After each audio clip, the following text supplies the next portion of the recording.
Ingatlah bahawasanya dunia ini adalah tempat tumpangan untuk sementara, akhirat jugalah tempat yang kekal selama-lamanya. Oleh itu, marilah kita berbakti pada Allah Subhanahu Wa Taala. Kejayaan manusia sejauh mana dapat mentaati perintah Allah dan meninggalkan larangannya. Salah satu perintah Allah menuntut ilmu, dan salah satu ilmu yang paling utama iaitu ilmu tauhid. Kenapa? Sebab berkaitan dengan Allah Ta'ala dan Rasul. Dan sayugia hendaklah menuntut ilmu itu dengan berkitab. Kenapa? Sebab kita tak jumpa Rasulullah SAW, kita tak jumpa sahabat radhiyallahu anhum ajma'in, kita tak jumpa tabi'in, tabi'ut tabi'in alaihi rahimahumullah ta'ala. Jadi caranya nak tahu ilmu dalam agama Islam yang sebenar melalui kitab-kitab para ulama.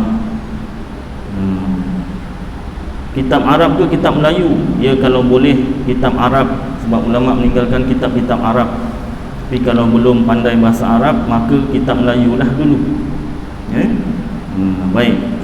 Salah satu kitab Melayu dalam bidang tauhid yang masyhur dipelajari terutamanya di Malaysia lah, dan di Nusantara, amnya di Nusantara, di Indonesia, Thailand, Brunei, dan tempat-tempat lain, iaitu kitab Faridatul Faraid fi Ilmil Aqaid. Kalau tuan-tuan tengok kat YouTube pun banyak juga ustaz-ustaz yang mengajar kitab Faridatul Faraid. Bukan saya seorang, tidak. Baik, saya sambung ke surat 30 yang Rumi, penterjemah, bukan penterjemah, peralih bahasa, peralih tulisan dari tulisan Jawi ke tulisan Rumi, iaitu oleh Abdul Ghani Jabal Maroki, surat 30. Sifat harus, silap, ni dah. Wajib, surat 32. Wajib 4 sifat bagi sekalian Rasul. Wajib kat sini wajib akal. Yang pertama siddiq ataupun sidqun bahasa Arabnya. Artinya benar. Benar pada sekalian perkataan mereka. Setiap perkataan Rasul itu benar. Sejak zaman Nabi Adam alaihissalam sampailah kepada Rasul terakhir Nabi Muhammad sallallahu alaihi wasallam, segala perkataan mereka benar, tak tipu. Dan makna benar tu apa? Berbetulan, bertepatan, sama dengan diri pekerjaan itu, dengan kejadian yang sebenar. Bukan salah faham, bukan terlupa, bukan bohong. Maka wajib kita mengiktikadkan, percaya, yakin dalam hati bahawa mereka itu benar pada dakwaan mereka tentang kenabian. Satu orang Islam, dia wajib percaya, yakin bahawa dakwaan Rasul sebagai kenabian itu benar, bukan tipu. Tentang kenabian, tentang kerasulan, tentang Nabi, tentang Rasul. Apa beza Nabi dengan Rasul? Nabi iaitu Allah Ta'ala turunkan wahyu, tetapi untuk dirinya sahaja, bukan untuk disebarkan kepada orang lain. Manakala Rasul, satu orang lelaki, samalah Nabi dan Rasul lelaki. Tak ada Nabi atau Rasul perempuan, tak ada. Jangan ada pula yang mengaku saya wakil Nabi perempuan, tak ada. Mendakwa kerasulan. Rasul iaitu Allah Ta'ala turunkan wahyu kepada satu orang lelaki, kemudian diperintah untuk disampaikan kepada yang lain. Jadi dakwaan kenabian dan kerasulan mereka benar. Apa yang mereka sampaikan kepada kita daripada Allah Ta'ala itu pun benar.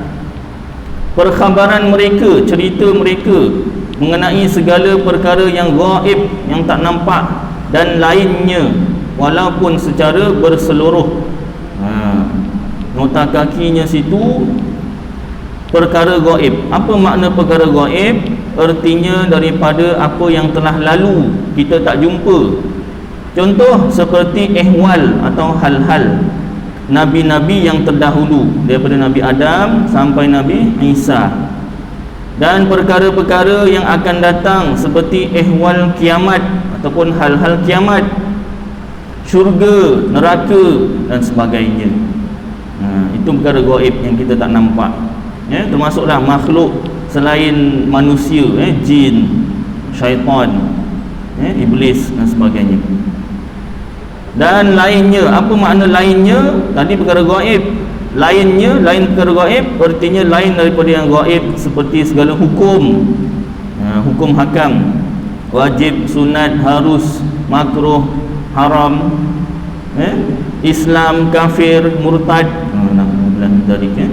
dan segala pekerjaan yang berkaitan dengan keduniaan. Contoh seperti si anu telah datang dan aku telah makan. Segala perkataan Rasul itu semuanya benar, walaupun secara berseluruh. Berseluruh ni kalau makna lain bergurau. Rasul-rasul kalau bergurau, ada rasul bergurau? Ada. Rasul-rasul kalau bergurau, gurauannya tu betul, bukan gurauannya tu perkara yang tak betul. Kalau macam kita buat lawak, yang paling lawak kat Malaysia apa? Maharaja Omega lah. Ada yang betul, ada yang bohong. Yang betul tu kadang sindir orang lain. Ustaz tengok juga, tertengok. Kadang kalau kena hari kuliah, apa nama ni, tak dapat tengok. Jadi dah balik kuliah tu buka TV, ada pula kan, tertengok lah. Bukan menunggu, ni dah nak mula ni, bukan, tak. Alah, takkan Ustaz tak tengok YouTube? Ada juga tertengok juga kat YouTube. Kalau tengok kat YouTube penuh. Daripada besok pertama sampai habis. Itu layan tu tak tidur satu malam. Pasal apa? Tak ngantuk, tawa je. Itu gurauan yang ada yang betul, ada yang tak betul. Habis hukumnya Ustaz? Hukumnya, tanya hukum pula. Kalau ada perkara-perkara yang dia menipu, ataupun ginilah, yang jelaslah, menyerupai wanita, lelaki menyerupai wanita atau wanita menyerupai lelaki, itu jelaslah haram. Baik. Jadi Rasul kalau bergurau, gurauannya tu betul, bukan perkara yang tak betul. Dan tidaklah merendah-rendahkan orang lain, tidak. Gurauannya tu tak menyakitkan hati. Kadang gurauan kita ni golongan tertentu yang suka ketawa, kau Ustaz Aidil ni kelakar lah. Ada golongan yang sakit hati. Ada Ustaz? Ada. Siapa tak tahulah. Pasal apa? Kena batang hidung. Ni Ustaz Aidil ni cakap aku ni. Siapa makan jili dia rasa pedas lah. Tapi saya tak adalah niat nak nyakitkan hati. Saya sampaikan yang ajaran dalam kitab. Kalau salah, kita baikilah. Saya sendiri pun bukan perfect. Saya pun manusia biasa. Saya pun bukan Nabi, bukan Rasul, pun ada salah silap juga. Kalau saya ada salah, ada silap, sila tegur. Macam Haji Ahad banyak kali tegur saya tentang apa, beri salam tu kan. Saya setuju. Pasal apa? Tegurannya tu berkitab, bukan tegur Elio basi kosong aja, tak. Baik. Jadi sambung Rasul bergurau pun betul, apatah lagi yang serius lagilah, benar, tak ada yang bohong. Mustahil lawannya iaitu dusta. Dusta ni bohong lah. Rasul tak pernah bohong. Dalil Rasul-Rasul itu benar. Apa dalilnya? Ialah jika mereka berdusta, berbohong, nescaya perkhabaran Allah Ta'ala kepada mereka pun dusta, pun jadi bohong. Kenapa? Kerana Allah Ta'ala membenarkan mereka dengan mengurniakan mereka beberapa mukjizat. Allah Ta'ala mengakui kebenaran Rasul-Rasul ni. Macam mana? Iaitu salah satunya dengan mukjizat. Mukjizat tu apa? Perkara pelik. Perkara pelik yang menguatkan atau membuktikan kerasulan atau kenabian. Mukjizat, perkara pelik. Salah satunya yang masyhur, Rasulullah membelah bulan menjadi dua.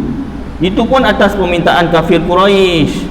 Bukan saja-saja nak tunjuk-tunjuk. Bukan, Rasulullah bukan saja-saja nak tunjuk-tunjuk. Aku ni terror tau.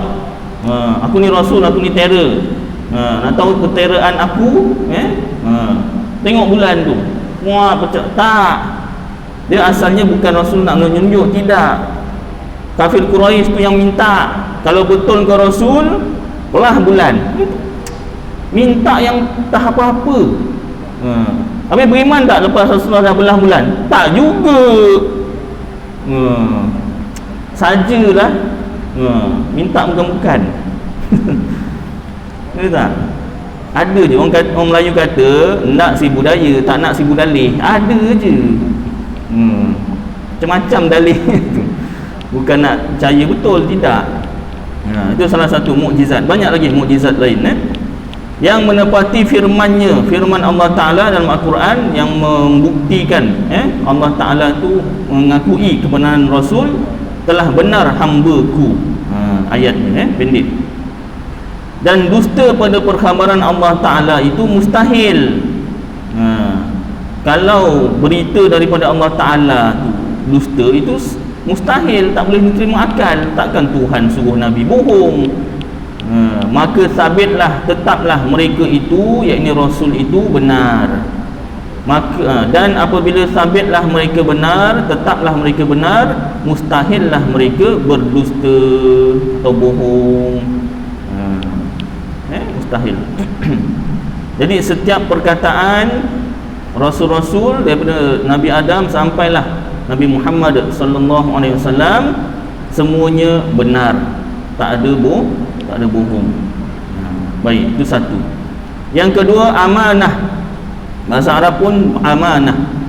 Apa maknanya? Artinya kepercayaan, dan maknanya mereka itu terpelihara, terjaga, terjauh daripada mengerjakan atau membuat segala yang ditegah, yang dilarang.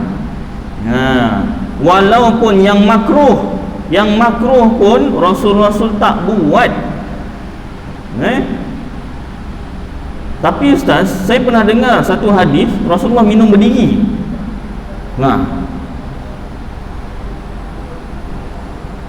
Dan ada hadis itu, awak kata awak pernah dengar hadis Rasulullah minum berdiri. Saya pula pernah dengar Rasulullah pernah kencing berdiri.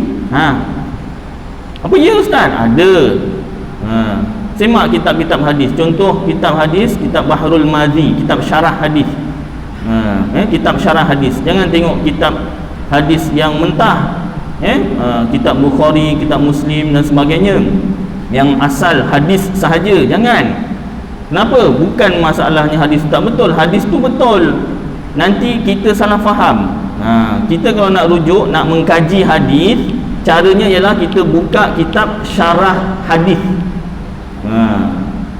Buka kitab syarah hadis. Peringkat kita lah, peringkat saya lah. Kalau nak belajar tentang hadis, buka kitab syarah hadis. Kalau kita buka hadis mentah, hadis mentah ni apa? Belum ada syarahan oleh para ulama. Hadis Bukhari, Muslim, kosong gitu. Nanti kalau jumpa pada hadis mutasyabihat, hadis yang samar-samar maknanya, nanti susah kita. Takut kita salah faham. Takut kita salah faham. Contoh hadis Allah Ta'ala turun ke langit dunia 1/3 malam. Itu hadis tu. Itu hadis apa? Apa nama? Hadis Tirmizi. Dalam kitab Bahrul Mazi, dekat apa, Masjid Bandar Sri Alam, Jalan Tasik, ada beli 22 juzuk. Bahasa Melayu. Yang mengarangnya orang Malaysia. Siapa? Iaitu pengarang Qamus Al-Marbawi, penerima anugerah Ma'al Hijrah yang pertama. Siapa anugerahkan? Tun Mahathir. Yang pertama kan, tokoh Ma'al Hijrah pertama Malaysia, iaitu Syekh Muhammad bin Idris Al-Marbawi. Muhammad bin Idris ke Muhammad Idris? Muhammad Idris Al-Marbawi. Orang Merbau, Perak. Ada orang Perak sini. Banggalah orang Perak. Perak zon apa sekarang? Masih zon hijau ke kuning? Sekarang cerita hangat zon merah, kuning. Masai kata dah zon kuning kan. Hati-hatilah tuan-tuan, ikutlah SOP. Baik. Jadi dalam kitab Syarah Barzanji pula, Syarah Baharul Madhi tu, apa makna Allah Ta'ala turun ke langit dunia 1/3 malam? Tu hadis tu. Hadis tu betul. Maknanya Rasulullah pernah sabdakan macam tu. Hadis Tirmizi, bukan main-main. Allah Ustaz, bukan hadis Bukhari. Iyalah, walaupun bukan hadis Bukhari, tapi dia hadis Tirmizi dan kita hadis juga. Kita hadis kan ada 6. Ya, yang paling tinggi ya Bukhari. Memang diakui. Jadi apa maknanya? Kalau kita tengok hadis mentah saja, kita pun ingat Allah Ta'ala turun ke langit dunia. Maknanya Allah Ta'ala sekarang kat langit mana? Kemudian 1/3 malam. Maknanya 1/3 malam itu malam kat tempat mana? Kat Malaysia ke? Dekat Amerika ke? Malam kat tempat mana? Kan waktu lain-lain kan? Dekat sini dah nak isyak, dekat tempat lain, dekat Amerika belum isyak lagi, mungkin asar gitu kan. Jepun dah subuh. Jepun agaknya lah. Ini 1/3 malam ikut tempat mana, kawasan mana, kan? Jadi masalah. Dan apa nama ni, kalau kita salah faham tentang hadis tersebut, boleh membawa kepada murtad. Na'udzubillah min dzalik. Kalau kita fikir Allah Ta'ala memang turun ke langit dunia daripada atas ke bawah, yang namanya turun kan ke bawah kan, ke langit dunia ada tempat pula tu, cuma kawasan mana tak tahu, waktu mana pun tak tahu. Lepas tu dah turun tak naik ke? Bila pula naiknya? Kalau dah keliling satu dunia 1/3 malam, nanti kan kat sini 1/3 malam kan, nanti kan kat Amerika baru kemudian, habis tak naik-naik lah. Apa pula awak punya faham Allah Ta'ala turun naik ni? Kan hadis ni, ya hadis tu betul, pemahaman kita tu yang tak betul. Jadi dalam kitab Syarah Bahrul Madhi, makna hadis Allah Ta'ala turun ke langit dunia 1/3 malam, iaitu Allah turunkan malaikah. Malaikah ke malaikat Ustaz? Dulu saya sebut malaikat, guru saya tegur, bukan malaikat, malaikah. Cuba baca betul-betul. Lam alif di atas la, hamzah di bawah i. Mana datang lai?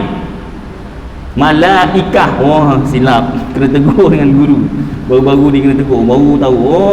Malaikah, sebut pun salah. Baik, si baik kena tegur, ya tak? Allah Ta'ala turunkan malaikahnya ke langit dunia 1/3 malam, ataupun Allah Ta'ala turunkan rahmatnya ke langit dunia 1/3 malam. Barang siapa berdoa memohon pada waktu tersebut, insya-Allah dimakbulkan, dikabulkan, diterima. Itu maksudnya, bukan Allah Ta'ala tu turun ke langit dunia 1/3 malam. Baik, sambung. Jadi perbuatan Rasul yang pernah minum air berdiri berapa kali? Sekali seumur hidup. Perbuatan Rasulullah pernah kencing berdiri berapa kali? Sekali seumur hidup. Itu kan makruh Ustaz? Tidak, perbuatan Rasul buat macam tu wajib bagi Rasul. Kenapa? Kalau Rasul tak pernah kencing berdiri sekali pun seumur hidup, tak pernah minum air berdiri sekali pun seumur hidup, nescaya hukum minum air berdiri ataupun kencing berdiri haram. Haram. Jadi setelah pernah Rasulullah minum berdiri sekali seumur hidup dan pernah Rasulullah kencing berdiri seumur hidup, maka ulama menafsirkan ataupun mensyarahkan bahawasanya hadis tersebut membawa hukum minum air berdiri makruh, kencing berdiri makruh. Ada ulama kata harus dibenarkan. Itu makna perbuatan Rasulullah tu. Maknanya Rasulullah buat macam tu Rasulullah wajib buat macam tu. Kalau tak buat macam tu, hukumnya jadi lain. Boleh faham tuan yang angguk-angguk faham lah. Yang tak angguk tu mudah-mudahan faham juga. Saya malah nak angguk ustaz je lah. Baik.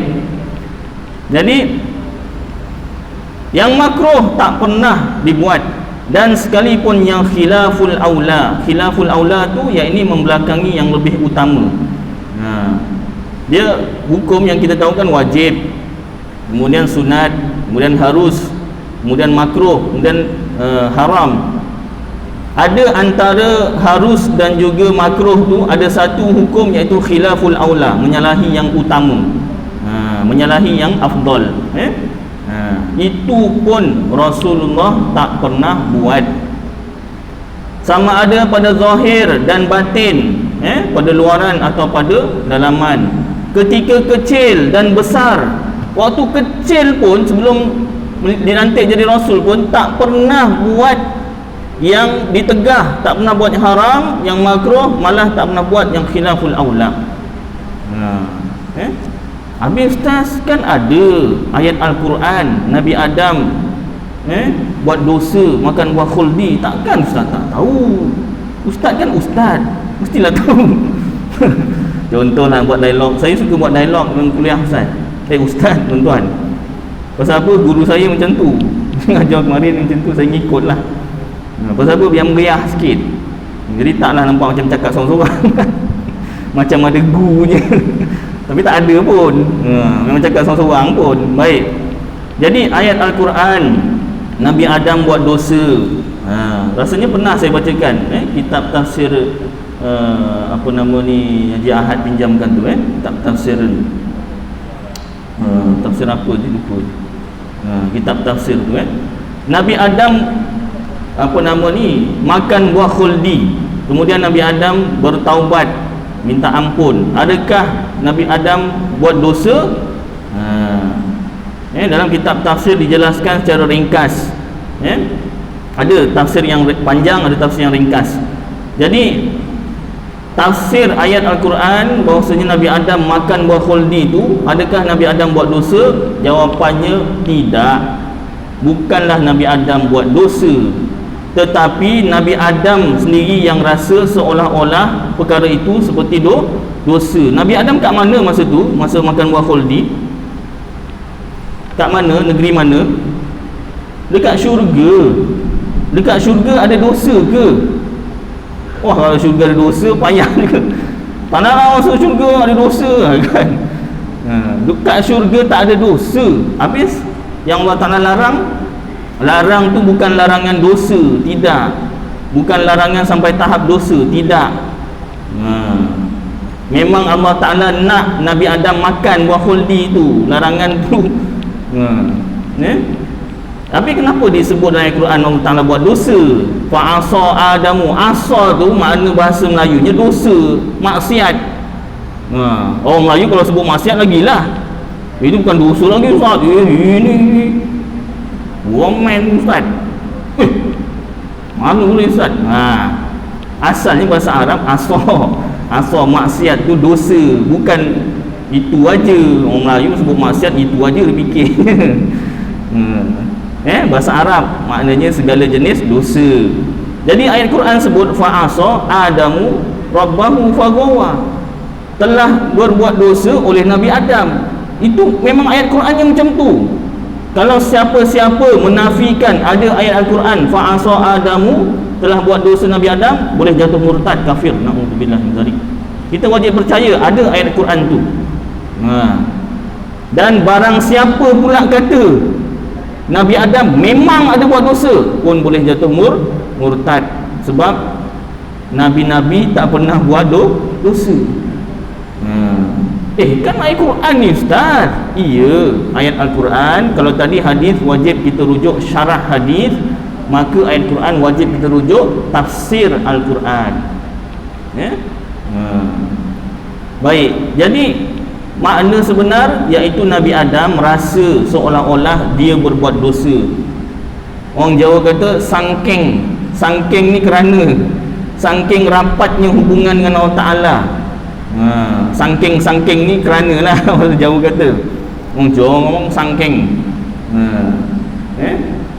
Dek kerana hubungannya sangat rapat dengan Allah Ta'ala, Nabi, Rasul, memang rapatlah hubungannya dengan Allah Ta'ala.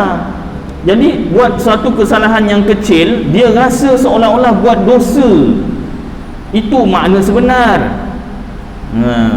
Macam kita, orang yang rapat dengan kita siapa? Isteri kita lah contoh yang dah kahwin. Maaf yang belum kahwin. Yang belum kahwin mungkin mak bapak lah yang orang rapat kan, ataupun kawan baik, best friend forever ke apa. Katalah buat salah sikit dengan isteri, kan kita rasa macam suatu kesalahan besar kan. Minta maaf lah, minta maaf. Tak apa bang, tak apa. Oh minta maaf, abang rasa satu kesalahan yang besar lah. Minta maaf apa tu? Oh minta maaf kahwin dua, itu tak dimaafkan. Itu tak dimaafkan tu. Dia kesalahan apa? Kesalahan apa nama ni, apa terlupa beli apa ke kan, tu okey lagi lah. Wah, balik-balik ni nak beritahu lah, tapi nak minta maaf dulu. Sebelum beritahu, minta maaf dulu. Apa bang? Itulah Imam Ismail ni ada jual madu. Yelah jual madu, kenapa? Abang dah bermadu. Dah bermadu. Imam Ismail ada jual madu. Ya, saya faham. Ayat yang kedua tu saya kurang faham.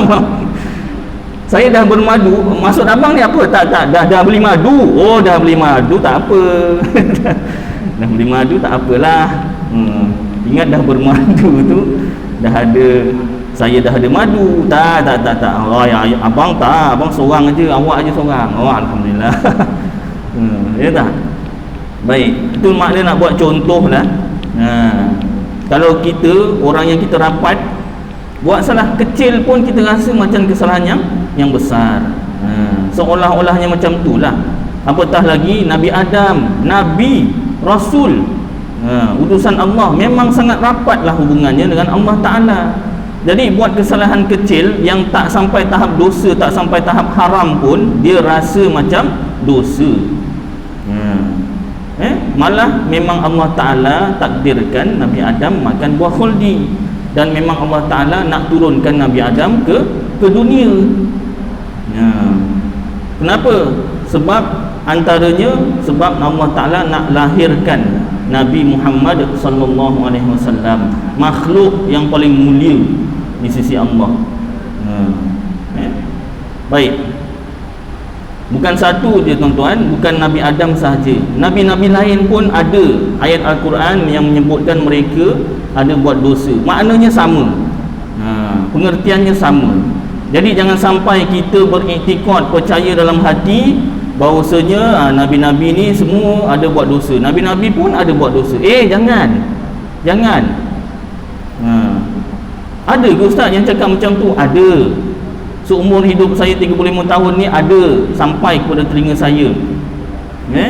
Ada yang cakap bahawasanya Nabi Yunus alaihissalam pun pernah buat dosa, iaitu meninggalkan dakwah kepada kaumnya. Sebab itulah Nabi Yunus ditelan ikan nun. Astagfirullahalazim. Mula-mula saya dengar tu macam nak angguk, tapi macam bela-bela sikit. Bila balik semak balik kitab, kan tanya-tanya kawan-kawan yang dah belajar apa semua, salah ni, tak boleh macam ni. Tak boleh, sebab Nabi Yunus dah berdakwah, cuma kaumnya tak nak ikut. Nabi Yunus dah sampaikan dah dakwah dah, cuma kaumnya tak ikut. Jadi habislah usahanya kan. Tentang ikan nun makan Nabi Yunus alaihissalam, itu bukan satu balasan bukan kat dunia. Kat dunia tu peringatan saja. Malah ikan nun yang telan Nabi Yunus dalam tu tak mati, keluar balik. Habis yang Nabi Yunus baca, la ilaha illa anta subhanaka inni kuntu minadh dhalimin. La ilaha illa anta, tiada Tuhan melainkan engkau. Subhanaka, maha suci engkau. Inni kuntu minadh zalimin. Inni, sesungguhnya aku, kuntu adalah aku, minadh zalimin, daripada orang-orang yang zalim. Tu Nabi Yunus mengaku sendiri daripada orang zalim. Dia sama macam Nabi Adam tadi, dia rasa seolah-olah buat sesuatu dosa yang besar, sedangkan benda tu tak sampai tahap haram pun. Malah Nabi Yunus sejahtera dalam perut ikan pun, tak mati. Termasuk insya-Allah tuan. Jadi banyak lagi ayat-ayat Al-Quran yang lain, hadis-hadis dan sebagainya yang seolah-olah mengatakan Rasul-Rasul ni ada buat dosa. Tidak. Mereka rasa seperti buat dosa. Sebenarnya mereka tidak buat perkara haram, makruh, malah khilaful aula pun tidak. Jadi insya-Allah tuan-tuan, cukuplah kadar ni. Mudah-mudahan apa yang kita baca bersama jadi manfaat bagi saya dan tuan-tuan, dapat kita amalkan dan sampaikan insya-Allah. Aqulu qouli hadza wa astaghfirullahal azim li wa lakum wa lisairil muslimina wal muslimat wal mu'minina wal mu'minat fastaghfiruh wa ya fawzal mustaghfirin wa ya najatat taibin. Wa sallallahu tabaraka wa ta'ala ala khairi khalqi sayyidina maulana Muhammad wa ala alihi wa sahbihi wa baraka wa sallam. Subhana rabbika rabbil izzati amma yasifun wa salamun alal mursalin walhamdulillahi rabbil alamin. Taqabbalallahu minkum.